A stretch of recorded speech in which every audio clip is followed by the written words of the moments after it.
Bonjour à tous et bienvenue dans l'invité de l'économie sur France 24. Il vient de racheter le Nouvel Observateur avec ses deux partenaires. Il conseille les gouvernements grecs et argentins. Homme de presse, propriétaire des Inrocks et du Monde, ancien membre des cabinets de Dominique Strauss-Kahn et Laurent Fabius, banquier de gauche, directeur général de Lazare. Il critique avec ferveur François Hollande dans son troisième et dernier livre, Éloge de l'anormalité, paru chez Plomb. Mathieu Pigasse est mon invité, bonjour. Merci beaucoup d'être avec nous. Merci à vous. Alors, dans votre premier livre avec Gilles Finkelstein, Le Monde d'après, vous évoquiez la crise. Dans le deuxième, il y a à peu près 2 ans, c'était Révolution pendant la campagne. C'était très anti-Sarkozy. Et aujourd'hui, dans L'éloge de l'anormalité, vous êtes très critique à l'égard de la politique de François Hollande, alors que vous l'avez soutenu. Mathieu Pigasse, qu'est-ce qui vous a poussé à écrire? Est-ce finalement une déception profonde, une grande frustration? Non, c'est pas une déception, c'est pas du tout un réflexe négatif, c'est une volonté de changement. Ce que je pense et ce que j'écris dans ce livre est au fond assez simple, c'est que nous vivons une crise d'une gravité exceptionnelle, qui est totale. Elle est évidemment économique, elle est financière, elle est évidemment sociale, on le voit encore dans les chiffres du chômage d'hier ou des derniers jours, et elle est politique et elle est morale. Et ce qui me frappe face à cette crise exceptionnelle, c'est précisément l'incapacité des politiques, quel qu'il soit d'ailleurs, de droite comme de gauche, notamment de François Hollande, parce que c'est lui qui aujourd'hui exerce le pouvoir, mais cette incapacité à changer et à oser. Incapacité à changer. Alors, en référence à la présidence normale, thème de campagne de François Hollande, bienvenue à Normaland, je vous cite, le pays de la normalité. Ici, tout est normal, à commencer par notre dirigeant. Ici, personne ne sort du cadre, car ce serait anormal de faire du bruit, de se distinguer. Nous veillons à ne pas décider pour ne pas déranger. En fait, finalement, ce que vous reprochez... On ne fait rien par peur de mal faire, absolument. Peur de mal faire, mais on a l'impression que vous reprochez justement son manque d'audace à François Hollande, beaucoup plus que son programme ou ses idées. Oui, bien sûr, dans ce que je reproche, c'est le manque d'audace. Le manque d'audace, c'est le fait de ne pas avoir de ligne ni de cap, et donc au fond, d'attendre. Alors on attend que la croissance revienne, on attend que les chiffres du chômage se retournent, on attend que l'emploi se crée, mais ce qu'il faut comprendre, c'est que le monde a profondément changé au cours des 5-10 dernières années et que rien ne viendra naturellement. Et donc il faut se battre. Il faut se battre pour que le chômage se baisse, il faut se battre pour créer des emplois, il faut se battre pour que la croissance revienne.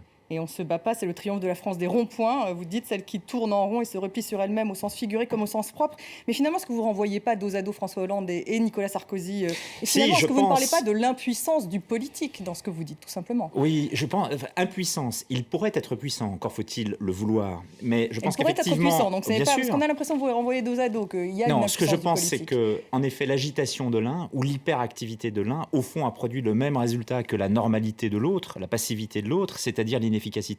Mais je pense qu'il y a une place et un rôle pour la politique. Je pense qu'il y a une capacité du politique, encore aujourd'hui, à pouvoir faire bouger les lignes et à remettre de la croissance dans le système. Encore faut-il à nouveau oser. Je vais vous donner un exemple qui, moi, m'intéresse parce que je le trouve très formidable à tous égards. C'est l'exemple italien, tout près de nos frontières. Matteo Renzi, vous dites exactement, que c'est votre modèle. Exactement. Un modèle, c'est en tout cas un modèle pour l'Europe, parce que voilà un jeune dirigeant nouveau, neuf, qui prend le pouvoir en Italie, il devient Premier ministre et qui décide d'agir vite et fort. Vite, parce qu'il lui faut... Si ça ne fonctionne pas en 3 mois, il démissionne, c'est ce qu'il dit. Oui, exactement. Vite, parce qu'il a mis 1 semaine, voire moins d'ailleurs, à annoncer des mesures après sa nomination et sa prise de pouvoir. Et fort, parce qu'il va à rebours de ce que les Européens disent ou attendent. Et donc là où l'ensemble de l'Europe est en train de serrer les vis et de mener des politiques d'austérité, lui mène à l'inverse, une politique de relance. Après des années d'austérité. Après des années d'austérité en Italie, dont le résultat, il faut le dire, est une absence de croissance. C'est moins 3%. C'est donc une récession l'année dernière et une explosion du chômage, 13% au total, plus de 40% chez les jeunes. En tout cas, c'est son audace que vous saluez surtout. Alors, sur le fond, ce que je trouve courageux, c'est d'agir et de faire, en effet. Et d'ailleurs, je pense qu'il y a urgence, parce que si nous ne le faisons pas, il faut bien comprendre que la croissance, je l'ai dit, ne reviendra pas, mais on prend un risque d'une véritable rupture sociale face à la situation qui est la nôtre. Que faut-il faire? C'est un peu la question. Est-ce qu'on reprend le pacte de responsabilité? Vous dites dans votre livre qu'il est flou.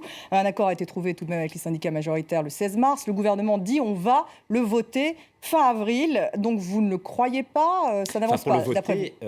Il faut d'abord le définir. Donc nous attendons encore 2 choses, de savoir à quoi seront... Il y a 20 milliards de CICE, donc de crédit d'impôt compétitivité emploi, et 10 milliards de baisse des charges. Ça, exactement, mais dont nous ne savons pas encore comment elles seront financées, d'une part, et nous ne savons pas, par ailleurs, à quoi seront utilisés les 10 milliards supplémentaires. Mais pour faire simple sur le pacte de responsabilité, moi je pense que le constat... Vous dites qu'il y a un problème de coût du travail, 30% de plus je pense que la le moyenne constat, en effet, est le bon. Pays. En effet, pardon.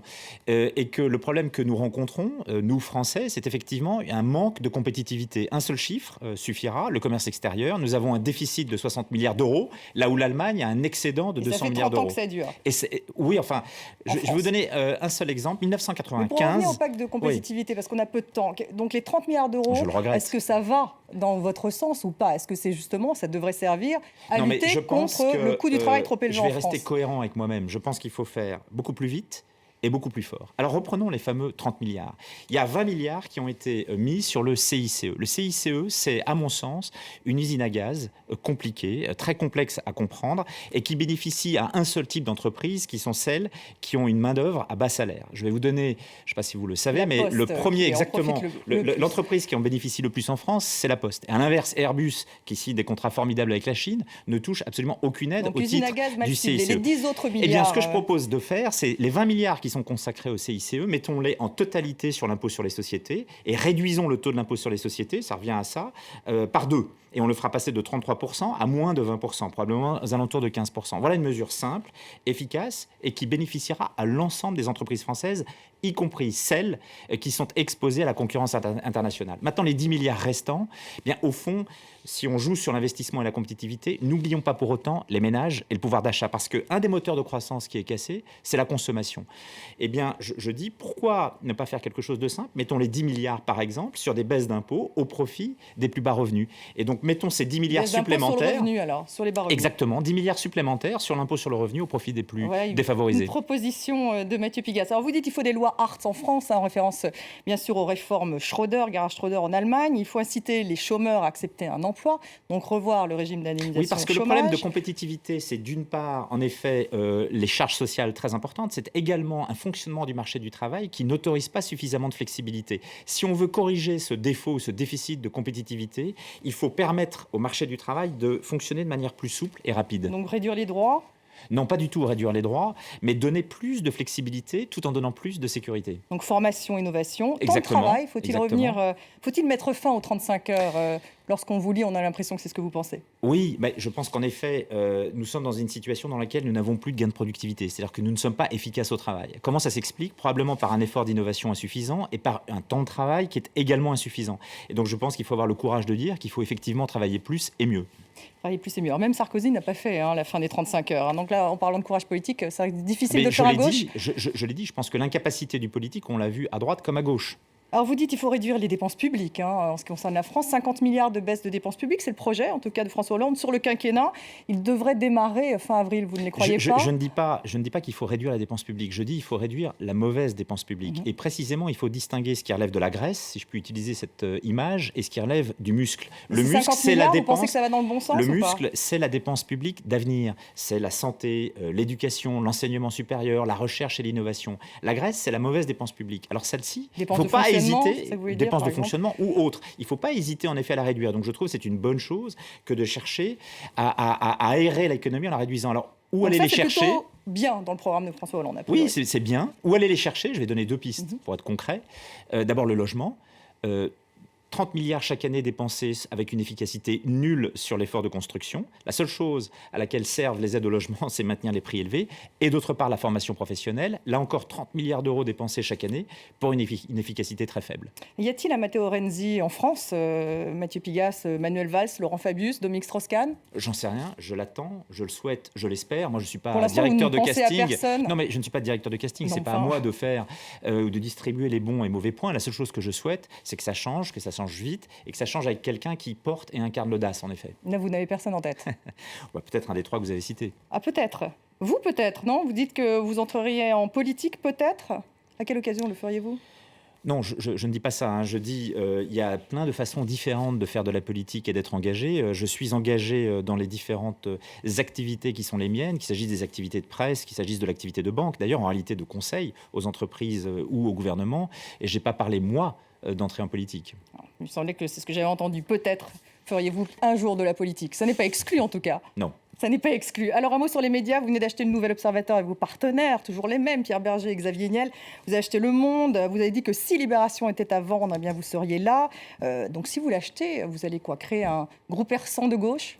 C'est ça l'objectif? Si nous pas du tout. L'objectif, Et c'est pourquoi pas? d'assurer précisément le pluralisme et la liberté d'expression. Je trouve que ça serait extrêmement regrettable de voir un titre, un journal, avec tout ce qu'il a incarné, ce qu'il incarne encore aujourd'hui comme Libération, disparaître. Et donc, plutôt que de voir ce journal disparaître, j'ai dit, et nous disons, en effet, avec mes deux partenaires et associés, Pierre Berger et Xavier Niel, que si jamais il y avait un problème, eh bien, nous serions présents et nous répondrions présents. C'est un engagement, vous dites?